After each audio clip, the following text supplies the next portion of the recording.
myself Rupali. Today I am going to teach you 1.1 Tradition of Historiography, page number 2. मेरे last lecture में मैंने आपको इसके पहले के पोर्शन, इसके पहले के पार्ट कंप्लीट करवाए थे और इस पार्ट में हम 1.1 स्टार्ट करने जा रहे हैं. अगर आपने मेरा इसके पहले का वीडियो नहीं देखा है तो आप वो देख लीजिए, फिर ये देखिए, आपको वो अच्छे से फिर समझ में आएगा. So let's start. ज़्यादा टाइम वेस्ट नहीं करते हैं और अब हम स्टार्ट करते हैं. We have learned about the historical research methods, critically examine the historical sources and writing the historical narratives. मैंने आपको ग्रीन कलर के बॉक्स में हिस्टोरिकल रिसर्च मेथड करवाया हुआ था और उस मेथड में आपने अगर वीडियो देखा है तो आपको अच्छे से याद होगा कि उस मेथड में हम एक एक सोर्सेस को लेते हैं और उस सोर्सेस को हम अच्छे से उसको एनालाइज करते हैं, हम उसकी स्टडी करते हैं, वो रिलायबल है या नहीं है, उसमें अथेंटिसिटी है या नहीं है, ये सब कुछ हम देखते हैं और देखने के बाद ही हम उसको एज ए हिस्ट्री सोर्स अपने हिस्ट्री में मेंशन करते हैं. सेम प्रोसेस हमारे हिस्टोरिकल रिसर्च में फिर हमको उस रिसर्च मेथड से हमें एक आइडिया मिल गया है कि हिस्ट्री में जो कुछ भी लिखा होता है वो ऐसे ही नहीं लिखा होता है. पहले उसके ऊपर बहुत सारे रिसर्च होते हैं, बहुत सारे सोर्सेज के साथ उसको कनेक्ट किया जाता है, बहुत सारी स्टडीज़ होती हैं, फिर जाकर वो हमारे हिस्ट्री में मेंशन होता है. तो इतना तो हमें समझ में आ गया है कि बहुत ही क्रिटिकली उन सोर्सेज को एग्जामिन किया जाता है और उसके बाद ही वो किसी बुक में मेंशन होता है.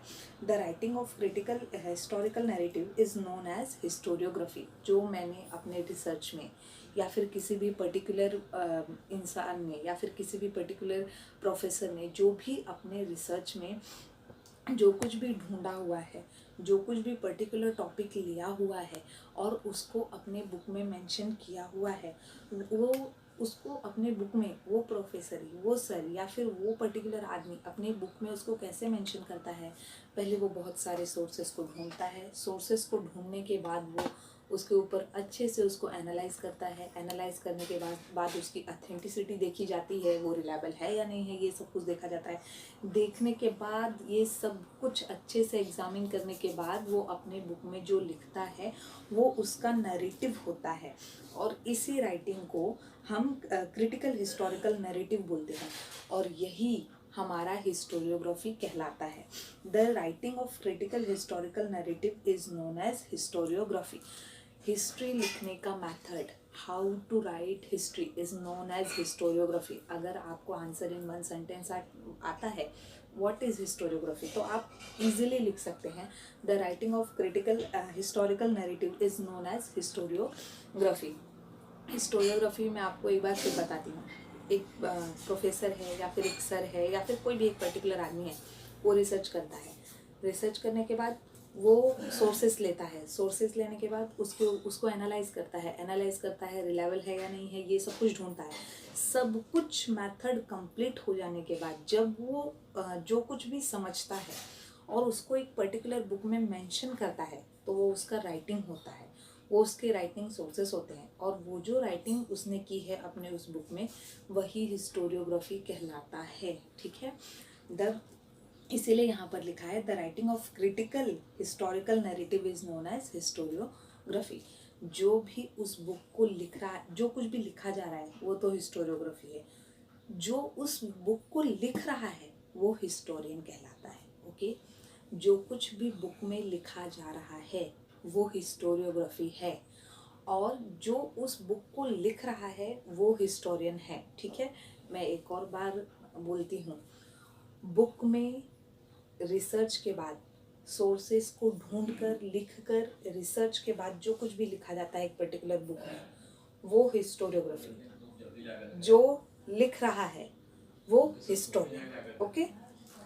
A scholar who writes such a narrative is a historian. जो स्कॉलर जो है, जो कुछ भी लिख रहा है वो हिस्टोरियन कहलाता है. The historian cannot include every past event in his narratives.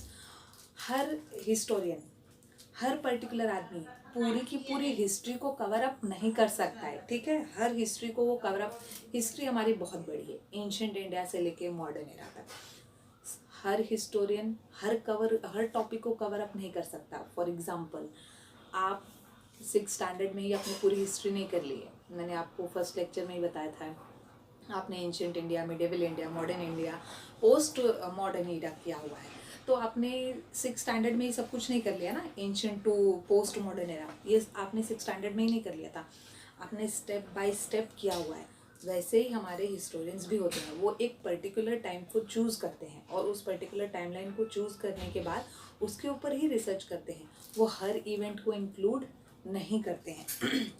The inclusion and interpretation of historical event by the historian often depends on the conceptual framework adopted by him. For example, अगर हम कोई historian है जिसने decide किया कि मैं modern India के ऊपर रिसर्च करूँगा, तो वो मॉडर्न इंडिया का पूरा टॉपिक कवर अप नहीं करने वाला है। वो डिसाइड कर लेगा कि मुझे क्या कवर अप करना है। अगर उसको गांधीयन एरा कवर अप करना है तो वो सिर्फ गांधी जी के ऊपर फोकस करता है। और जैसे ही गांधी जी हमारे इंडिया में आते हैं, तब से लेके उनके डेथ तक वो उस टॉपिक को कवर अप करता है। तो डिपेंड करता है कि हिस्टोरियन का फ्रेमवर्क क्या है, उसका टॉपिक क्या है, उसके रिसर्च का टॉपिक क्या है। मॉडर्न इंडिया वो कह रहा है तो इसका मतलब ये नहीं कि वो पूरा का पूरा मॉडर्न इंडिया कवर अप करने वाला है। उसका जो भी टाइमलाइन है वो वही कवर अप करेगा। His style of writing is determined by that conceptual framework. उसकी जो राइटिंग मेथड होती है वो उनके टॉपिक पे डिपेंड करती है कि वो किस हिसाब से, अगर वो गांधीयन एरा चूज़ करते हैं तो ऑब्वियस है वो किसी एंशियंट सोर्सेज को ढूंढने नहीं जाएंगे, किसी मिडिवल सोर्सेज को ढूंढने नहीं जाएंगे, क्योंकि गांधी जी के बहुत सारे न्यूज़पेपर, बहुत सारे ऑडियो वीडियो तो नहीं बट थोड़े बहुत मिल जाएंगे, ऑडियो वीडियो, और उनका न्यूज़पेपर में बहुत सारी चीज़ें, उनकी खुद की हाथ से लिखी हुई बुक्स। मॉडर्न इंडिया में तो बहुत कुछ डेवलप था, तो उनके बारे में लिखने वाले, फॉर एग्जांपल उनके बेस्ट फ्रेंड पंडित जवाहरलाल नेहरू ने उनके बारे में कुछ लिखा है, तो वो सब हम सोर्सेस कलेक्ट करने लगते हैं। फिर हम एंशियंट और मिडिवल सोर्सेस के पास नहीं जाएंगे। तो डिपेंड करता है कि टॉपिक क्या है, मेरा टॉपिक क्या है, और फिर मैं उस हिसाब से मेरा फ्रेमवर्क सेट कर लेती हूँ। The tradition of writing historical narrative, that is historiography, was not prevalent in the ancient society of the world.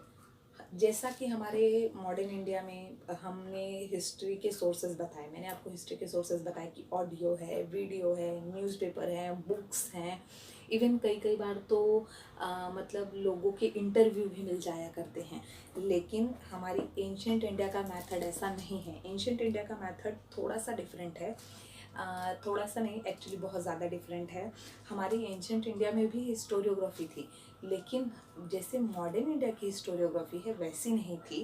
उनकी थोड़ी सी उनका स्टाइल अलग था, उनका तरीका थोड़ा सा अलग था मॉडर्न इंडिया के कंपैरिजन में। ठीक है, मॉडर्न इंडिया में बहुत प्रॉपर और बहुत अच्छे से आपको हिस्ट्री मिलती है, लेकिन एंशियंट इंडिया में इतनी प्रॉपर नहीं मिल पाती है। ठीक है, तो हमारे however does not mean that they were not aware of historical time और were not eager to known about it. लेकिन इसका मतलब ये नहीं है एंशियंट इंडिया में ऑडियो वीडियो न्यूज़पेपर या फिर इंटरव्यू वगैरह नहीं थे, तो इसका मतलब ये नहीं है कि एंशियंट इंडिया में हिस्ट्री मेंशन ही नहीं की गई है, या फिर हमें एंशियंट इंडिया की हिस्ट्री पता ही नहीं है कि वो क्या है। हम एंशियंट इंडिया के टाइम में जो लोग थे वो भी बहुत अवेयर थे लोगों को अपनी हिस्ट्री बताने में, वो लोगों को भी, पर उनका तरीका थोड़ा सा अलग था। और वो क्या तरीका फॉलो करते थे, वो कैसे अपनी history generation to generation pass करते थे, वो आपको यहाँ पर मेंशन किया हुआ है। Ancient people also felt that the need of the passing of the stories of the life and the value of the ancestors to the next generation. उनको भी पता था कि हमारी हिस्ट्री हमारी नेक्स्ट जनरेशन को पता होनी चाहिए, इसीलिए वो लोग उनके यहाँ पर जिन लोगों ने बहादुरी के काम किए हैं, जिन लोगों ने अच्छे काम किए हैं, सोसाइटी के लिए कुछ किया है, वो अपने नेक्स्ट जनरेशन को वो भी देना चाहते थे, और वो स्टोरी टेलिंग करके एक दूसरे को बताते थे। Ancient community all over the world used various means like cave painting, story telling, singing song and ballads etcetera for this purpose. इसके लिए वो लोग क्या करते थे, वो लोग केव में, किसी गुफा वगैरह में, वो गुफा में ही रहते थे, आपकी हमारी तरह बिल्डिंग वगैरह में नहीं रहते थे, ठीक है, उनके पास हमारी तरह बंगलो नहीं थे। तो उनका जो केव होता था उसमें ही वो लोग पेंटिंग किया करते थे और पेंटिंग के थ्रू स्टोरी एक्सप्लेन करते थे, या फिर उन्होंने खुद से स्टोरी बनाई हुई थी और वो स्टोरी अपने बच्चों को बताते थे, फिर वो अपने बच्चों को बताते थे, तो नेक्स्ट जनरेशन टू जनरेशन ऐसे स्टोरीज पास हुआ करती थी। या फिर उन्होंने कोई सॉन्ग बना लिया होता है और वो सॉन्ग बच्चों के सामने बच्चों को गा के बताते थे, फिर उन्हें भी याद हो जाता था, उन्हें भी लर्न हो जाता था, वो अपने बच्चों को बताते थे। तो ये उनका हिस्ट्री पास करने का तरीका था। ये जो बिलेट्स लिखा हुआ है वो भी सेम प्रोसेस, वो भी एक सॉन्ग ही होता है जहाँ पर जो ब्रेव लोग होते हैं, जो वॉरियर होते हैं, उनके बारे में उस सॉन्ग में अच्छे से डिस्क्राइब किया होता है। तो ऐसी चीज़ों को प्रेफर करके वो अपनी हिस्ट्री अपने बच्चों तक पहुँचाते थे या फिर अपने नेक्स्ट जनरेशन तक पहुँचाया करते थे। These traditional means are looked upon as the sources of history in the modern historiography. ये तो हुई हमारे एंशंट इंडिया की हिस्ट्री कि हम लोगों ने उनकी हिस्ट्री कैसे जानी है, और हमारे मॉडर्न इंडिया में भी बहुत सारे अलग अलग मेथड्स हैं हिस्ट्री को जानने के, वो हम नेक्स्ट टाइम में देखेंगे। पहले यहाँ पर 1.2 मॉडर्न हिस्टोरियोग्राफी है, मैं उसको करवाने से पहले आपको डू यू नो करवा रही हूँ। जब ये डू यू नो फिनिश होने के बाद मैं आपको मॉडर्न हिस्टोरियोग्राफी करवाने वाली हूँ। Do you know page number 2 पर, do you know page number 2 पे राइट हैंड साइड में डू यू नो दिया हुआ है। तो पहले हम वो कवर अप करने वाले हैं। यहाँ पर एक पिक्चर दी हुई है, आप उसको देखकर आप समझ सकते हैं कि वो एक स्टोन है, ठीक है। द एबो picture show a fragment of earliest inscription.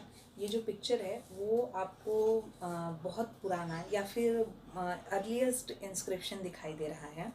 Forward marching a file of soldiers holding shield and spear in his here, the general is in the front। और हम लोगों के इस स्टोन पे आपको एकदम कॉर्नर में, राइट में एकदम कॉर्नर में एक सोल्जर या फिर एक जनरल खड़ा दिखाई दे रहा है, उसके पीछे उसके जो सोल्जर है वो मार्चिंग करते हुए जा रहे हैं।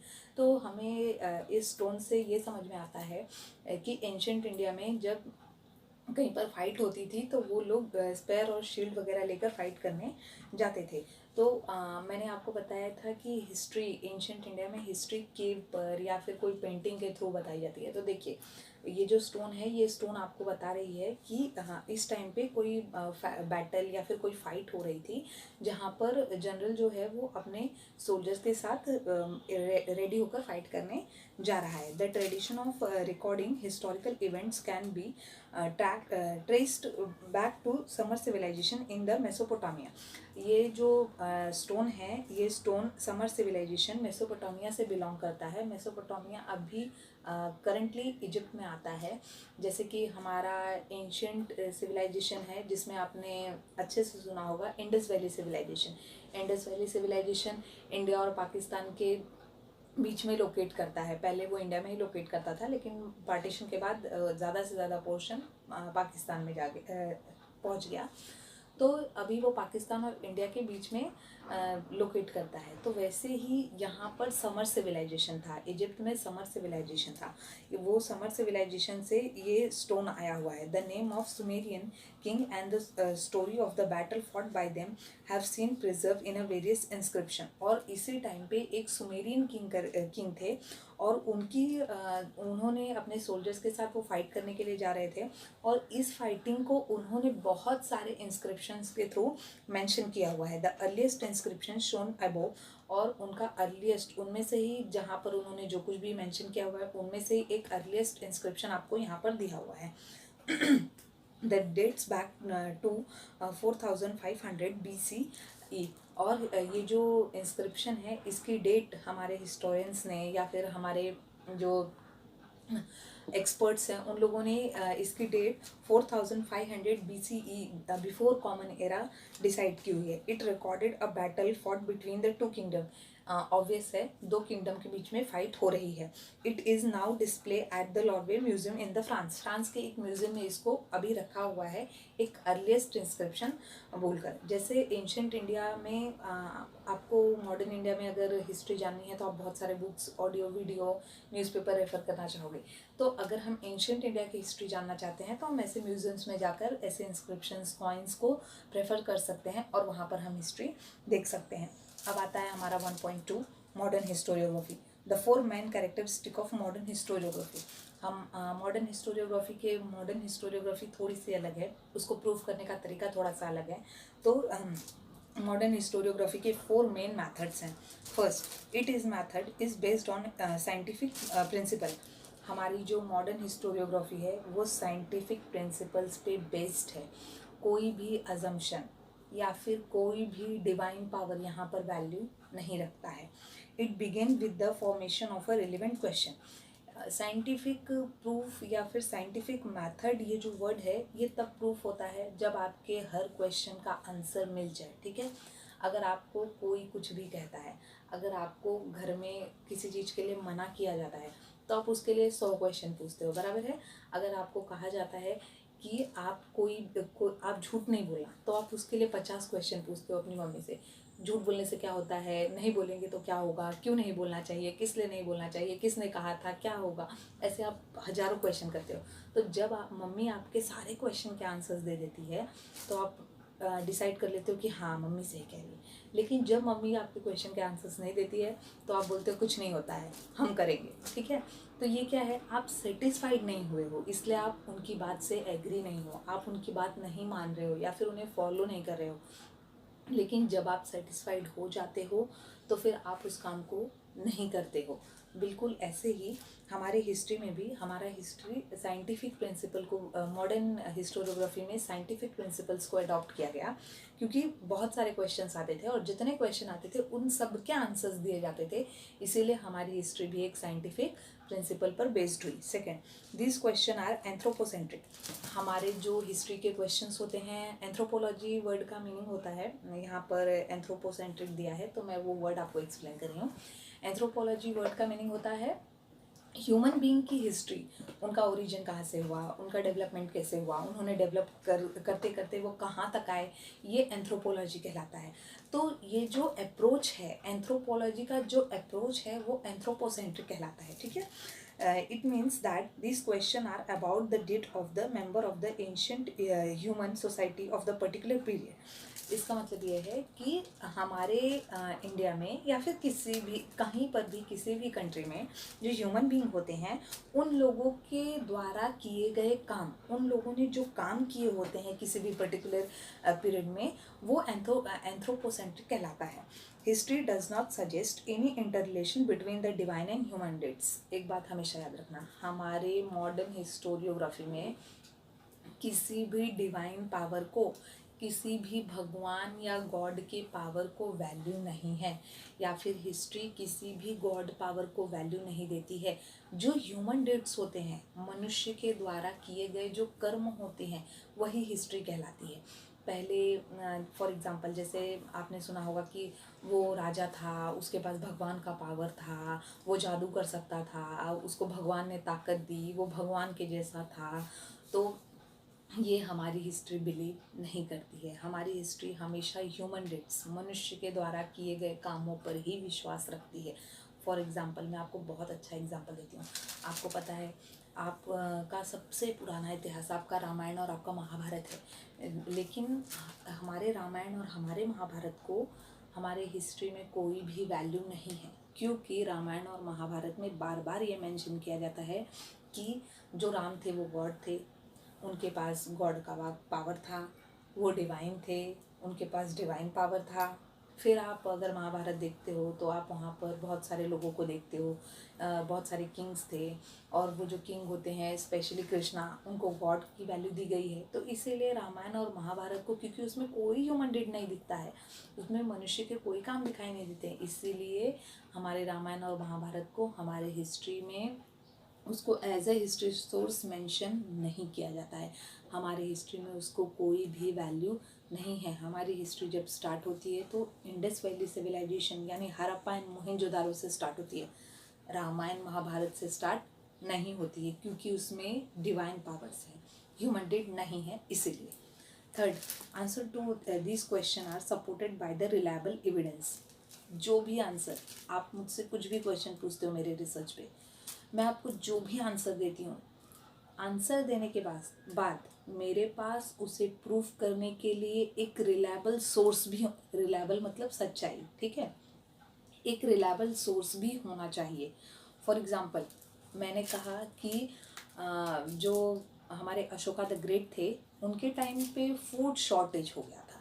तो आप मुझसे पूछोगे कैसे कैसे फूड शॉर्टेज हुआ था, तो मैं कहूँगी कि फूड शॉर्टेज क्योंकि इस पर्टिकुलर प्लेस पे ये स्तूप रखा हुआ है, और स्तूप में अशोका द ग्रेट ने खुद बोला हुआ है कि हमें फूड ग्रेन्स को स्टोर कर, फूड ग्रेन जो है उनको स्टोर करके रखना है, क्योंकि कमिंग ईयर्स में या फिर आने वाले टाइम में या फिर पर्टिकुलर टाइम लाइन में फूड के शॉर्टेज हैं। तो मैंने क्या किया, मैंने अपनी बात तो बताई, अपने क्वेश्चन का आंसर तो दिया, प्लस मैंने आपको एक रिलायबल प्रूफ भी दे दिया कि उस प्लेस पे, उस स्तूप पे ये चीज़ें लिखी हुई हैं।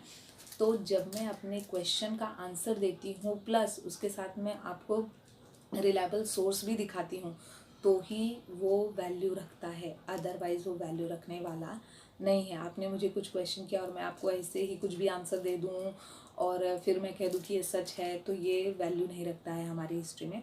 हमारी हिस्ट्री में अगर आप प्रूफ करते हो तो प्रूफ, अगर आप बोलते हो, आप आंसर दे सकते हो, तो आपके पास प्रूफ भी होना चाहिए। आप बिना प्रूफ के आपका कोई भी आंसर वैल्यू नहीं रखता है। Point number 4, history present a graph of mankind's journey with the help of the past human dates. हमारी हिस्ट्री हमेशा ही जो मैनकाइंड है उनकी एक प्रोग्रेसिव जर्नी को आपके सामने रखती है।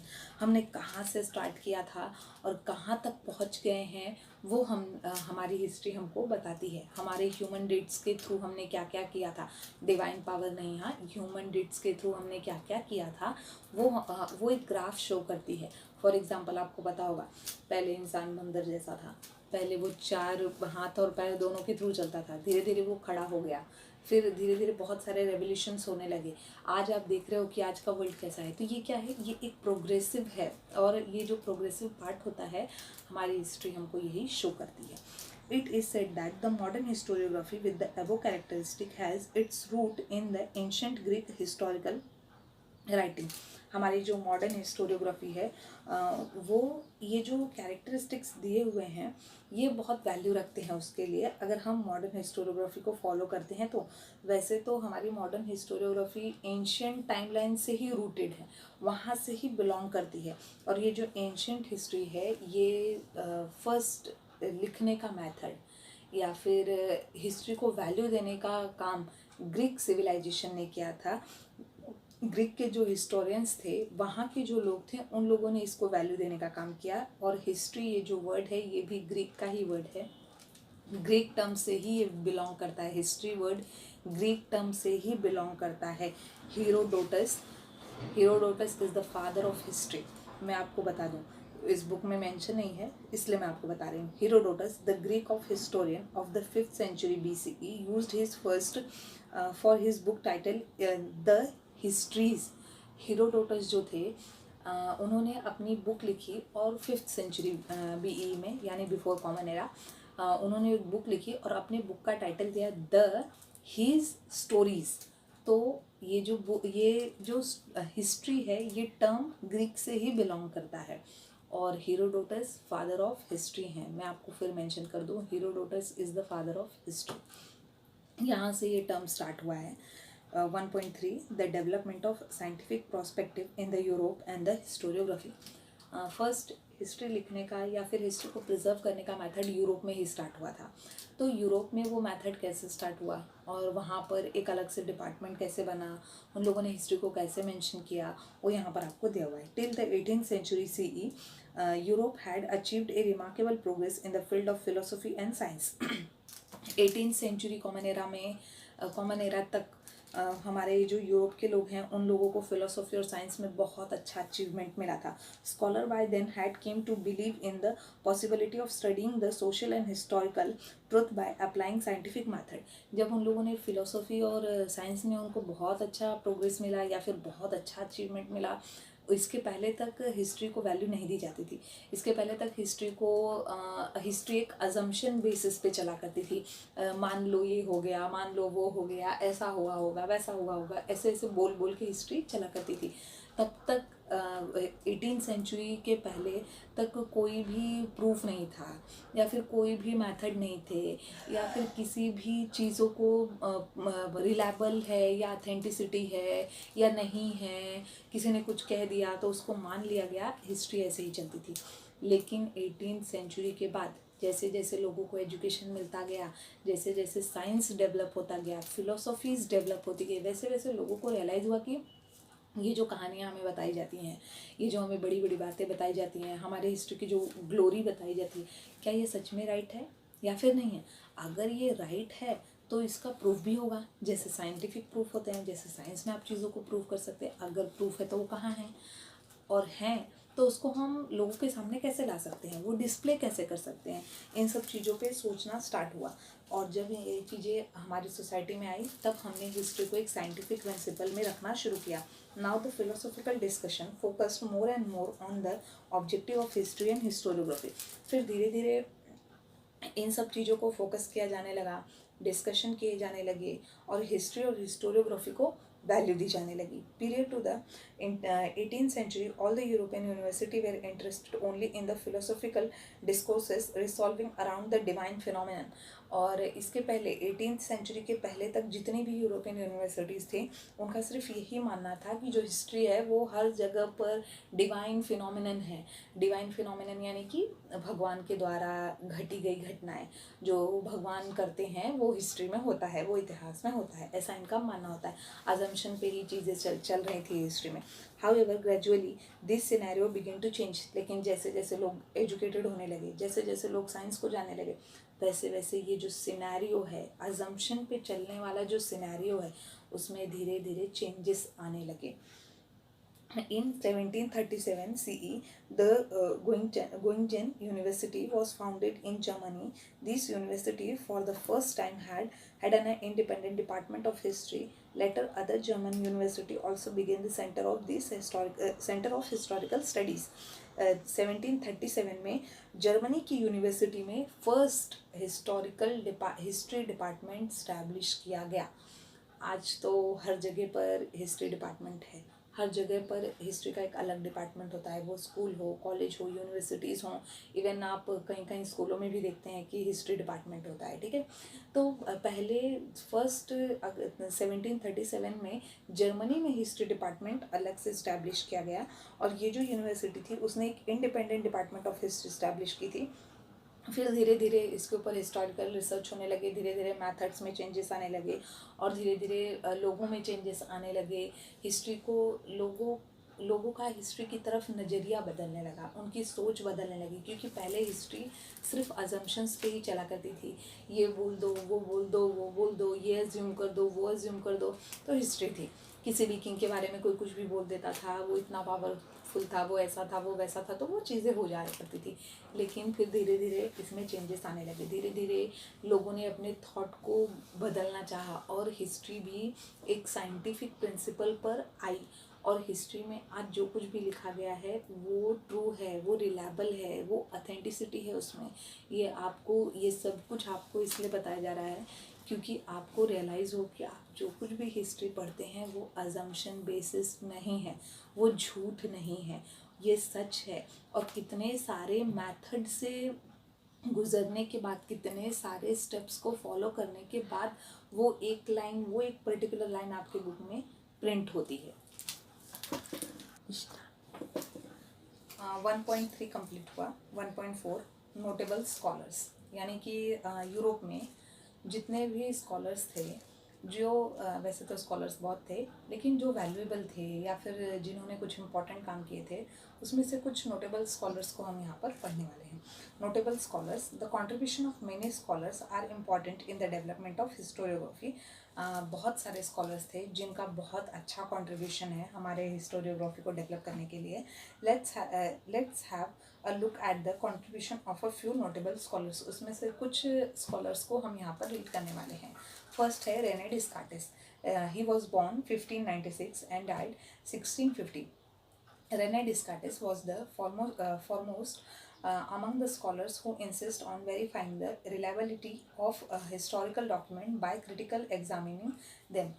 रेने डिस्कार्टे ये बहुत अच्छे स्कॉलर थे और इन्होंने अपनी हिस्ट्री को या फिर कोई भी हिस्ट्री, कोई भी इवेंट अगर आप हिस्ट्री में मेंशन करते हो तो उसको क्रिटिकली एग्जामिन करना पड़ेगा। आपको उसके रिलेटेड डॉक्यूमेंट्स दिखाने होंगे। डॉक्यूमेंट दिखाने से काम नहीं चलेगा। डॉक्यूमेंट रिलायबल है या नहीं है, इसमें अथेंटिसिटी है या नहीं है, ये भी आपको प्रूव करना होगा। अगर आप उसे वेरीफाई नहीं कर सकते तो इसका मतलब है कि आपके डॉक्यूमेंट्स रॉन्ग है। आपके डॉक्यूमेंट्स रॉन्ग है मतलब आपने जो रिसर्च किया है वो गलत है। तो इसीलिए हमें हिस्ट्री में जो भी चीज़ें आ रही हैं हमें बस ऐसे ही नहीं लेनी है, हमें ब्लाइंडली बिलीव नहीं कर लेना है कि ये आ गया तो चलो इसे मेंशन कर लिया, वो आ गया तो उसे मेंशन कर लिया। ऐसा कुछ नहीं। जब तक प्रूफ नहीं होगा, जब तक वेरीफाई नहीं होगा, रिलायबिलिटी को देखा नहीं जाएगा, तब तक उसे मेंशन नहीं किया जाएगा। Among the rules given by him in his book discourse on the method Rene Descartes ने लिखी हुई बुक है, आप इसे अंडरलाइन कीजिए। Discourse on the methods. The following is supposed to have a great impact on the scientific method of the research, never to accept anything for a true till all ground of doubt are excluded. इन्होंने अपनी book में ही बोला हुआ है कि तब तक हम हिस्ट्री के किसी भी इवेंट पे बिलीव नहीं कर सकते जब तक कि हमारे सारे डाउट्स क्लियर ना हो जाए। अगर एक भी क्वेश्चन रह जाता है, अगर एक भी डाउट रह जाता है उस डॉक्यूमेंट या फिर उस रिसर्च या फिर उस थियोरी के लिए, तो इसका मतलब है कि आज भी वो अच्छे से वेरीफाई या फिर रिलायबल नहीं है। ठीक है, तो आपके हर डाउट क्लियर होने चाहिए, आपके जितने भी एक्सक्यूज है सारे के सारे कंप्लीट होने चाहिए। आप कोई भी किसी भी टाइप का क्वेश्चन करिए, आपका रिसर्च है तो आपको आंसर देने आना ही चाहिए। Plus you have to be proof, आपको उसको प्रूव भी करना चाहिए। ठीक है, आपके पास अपनी बातों को प्रूव करने के लिए आपके पास एक रिलायबल सोर्स भी होना चाहिए कि आप जो बोल रहे हैं वो राइट है, वो ऐसे ऐसे राइट है या फिर उसके मेथड अलग अलग हैं, ये सब कुछ आपको प्रूव करना होगा। फिर आते हैं Voltaire. He was born in 1694 and died in 1778. Voltaire's original name was Francois Marie Arouet. इनका ओरिजिनल नेम, वोल्टेयर का ओरिजिनल, आप जो वोल्टेयर पढ़ रहे हैं वो वोल्टेयर का ओरिजिनल नेम नहीं है, इनका ओरिजिनल नेम कुछ और ही है। ही वॉज फ्रेंच, ये फ्रेंच से बिलोंग करते थे, फ्रेंच कंट्री में रहते थे। He open that along with objective truth and the chronology of historical events considering social tradition, trade, economy, agriculture, etc. Also was also equally important in historiography. Voltaire का ऐसा मानना था कि आप सिर्फ हिस्ट्री में क्रोनोलॉजी मत पढ़िए, ये किंग आया थ्रोन पे, वो मर गया, ये फाइट किया, वो फाइट किया, फिर उसका डेथ हो गया, फिर ये किंग आया, उसने ये एक्सटेंड किया, वो एक्सटेंड किया, इससे फाइट की, उससे फाइट की, फिर उसकी डेथ हो गई, फिर तीसरा आया। सिर्फ ये पढ़ना या फिर ये लोगों को बताना या फिर ये बुक में मेंशन करना हिस्ट्री नहीं कहलाता है।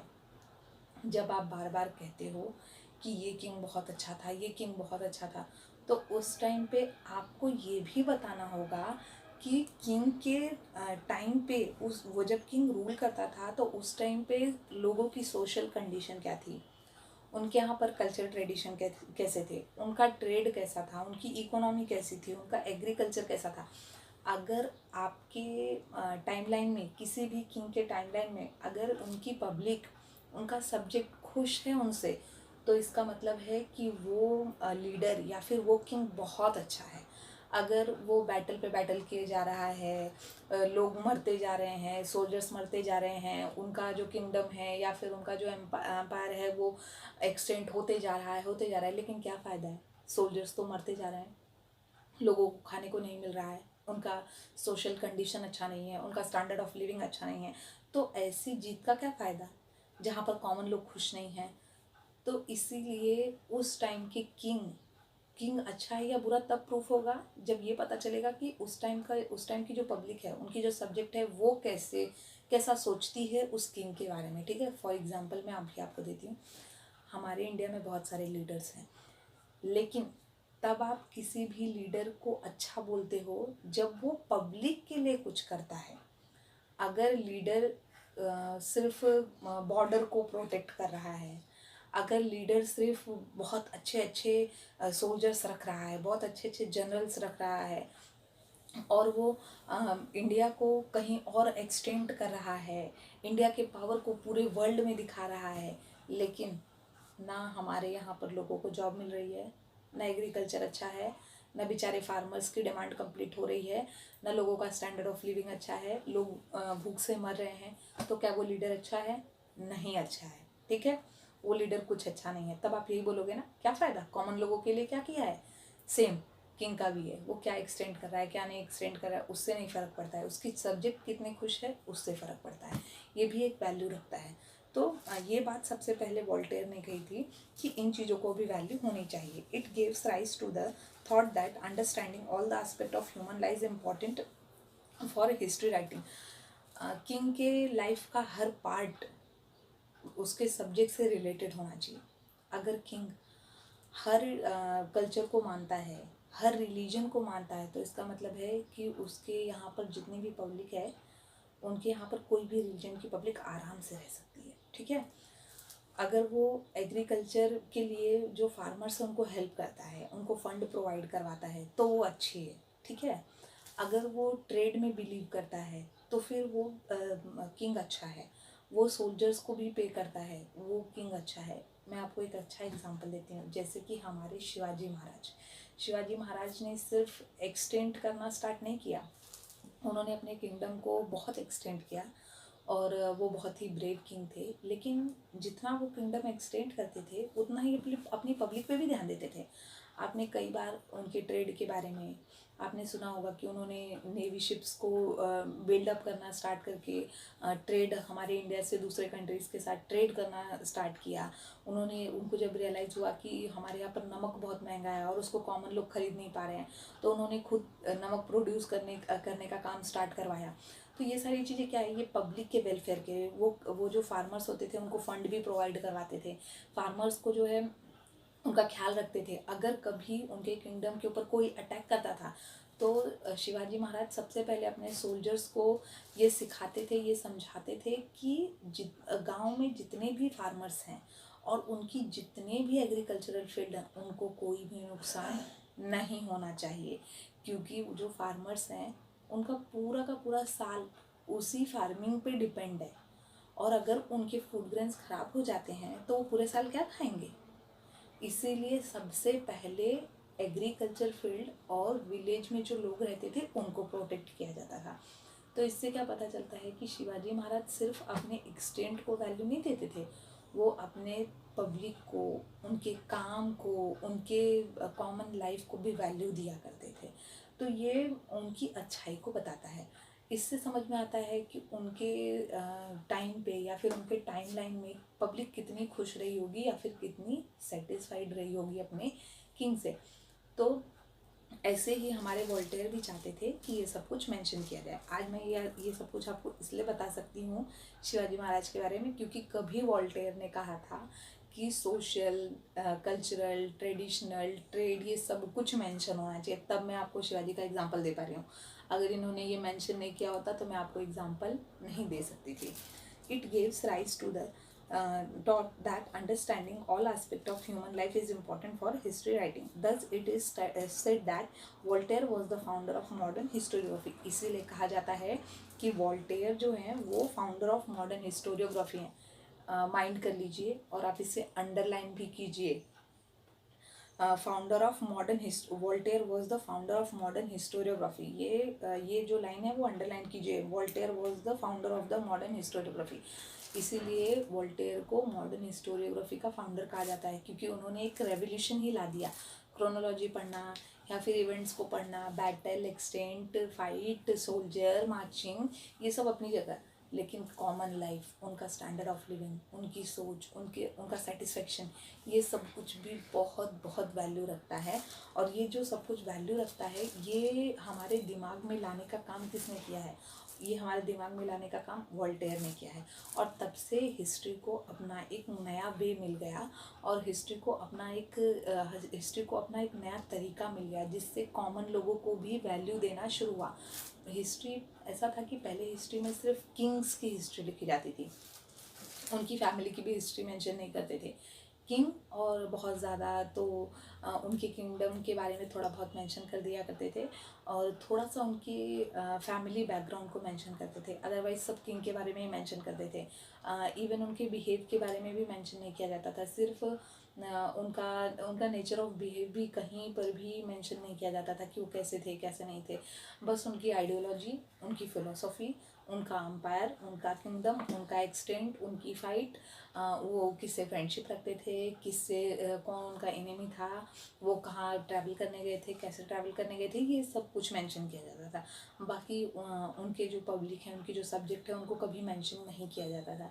इसीलिए ये ज़्यादा वैल्यू रखता है। वॉल्टेयर ने जब ये बात कही तो ये एक मॉडर्न हिस्टोरियोग्राफी बन गई, और ये एक बहुत अच्छा थॉट प्रोसेस था जिसके थ्रू प्रूफ होता है। देखो, किसी भी इंसान का एक ओवरऑल डेवलपमेंट होना चाहिए, और ये जो ओवरऑल डेवलपमेंट है यही इम्पॉर्टेंट होता है। आप पढ़ लिख कर बहुत अच्छे बन गए, या फिर आपको बहुत अच्छा जॉब मिल गया, पर आप बहुत ही ज़्यादा घमंडी हैं, आप कुछ भी कभी किसी को कुछ डोनेट नहीं करना चाहते, आप काइंड नहीं हो, आप ठीक से बात नहीं करते हो, आप बदतमीज़ हो, तो आपके क्वालिफिकेशन का क्या फ़ायदा? आपके अंदर हर चीज़ होनी चाहिए, ठीक है। आपकी कोई टीचर है जो बहुत अच्छा एक्सप्लेन करती हैं, लेकिन वो अगर आप क्वेश्चन पूछते हो तो आपको कभी रिप्लाई नहीं देती हैं। आपको क्लासरूम में एकदम स्ट्रेट आपको बैठना है, हिलना डुलना भी नहीं है, आपको क्वेश्चन नहीं पूछना है। आप अगर आप कुछ पूछते हो तो वो आपको डांट देती हैं, आपको जवाब नहीं देती हैं। तो फिर नॉलेज तो उनके पास ऑब्वियस है, लेकिन वो आपके डाउट्स नहीं क्लियर कर पाती हैं, या फिर आपके डाउट्स नहीं क्लियर कर रही हैं, तो क्या फ़ायदा। इसीलिए हर जगह पर ओवरऑल डेवलपमेंट होना चाहिए, ऐसा ही वॉल्टेयर का भी कहना था। अभी आज मैं यहाँ तक ही रुक गई हूँ। वॉल्टेयर का टॉपिक करने के बाद मैं यहाँ तक ही करती हूँ। आज मैंने आपको पेज नंबर 2 और 3 कवर किया है मैंने। मेरे नेक्स्ट लेक्चर में मैं पेज नंबर 4 और 5 कवर करूँगी, और तब मेरा लेसन फिनिश हो जाएगा। फर्स्ट ऑफ ऑल, आप वीडियो देखने के बाद अगर आपको कोई भी डाउट है तो आप कमेंट कीजिए। मैं नेक्स्ट लेक्चर में पहले आपके डाउट्स क्लियर करूँगी, और उसके बाद मैं अपना लेसन स्टार्ट करूँगी, मैं अपना चैप्टर स्टार्ट करूँगी। आपको कोई भी डाउट है आप पूछ सकते हैं। अगर आपको लगता है कि मेरा सिली डाउट है, मैं कैसे पूछूं, फिर भी आप क्वेश्चन कर सकते हैं, ठीक है। आपको जितनी बार क्वेश्चन करना है आप उतनी बार कीजिए, मैं आपको रिप्लाई करूँगी। पर प्लीज़, मैं आपको जो कुछ भी यहाँ पर एक्सप्लेन कर रही हूँ, वो सुनने के बाद ये नहीं कि मेरा हो गया, ऐसा नहीं।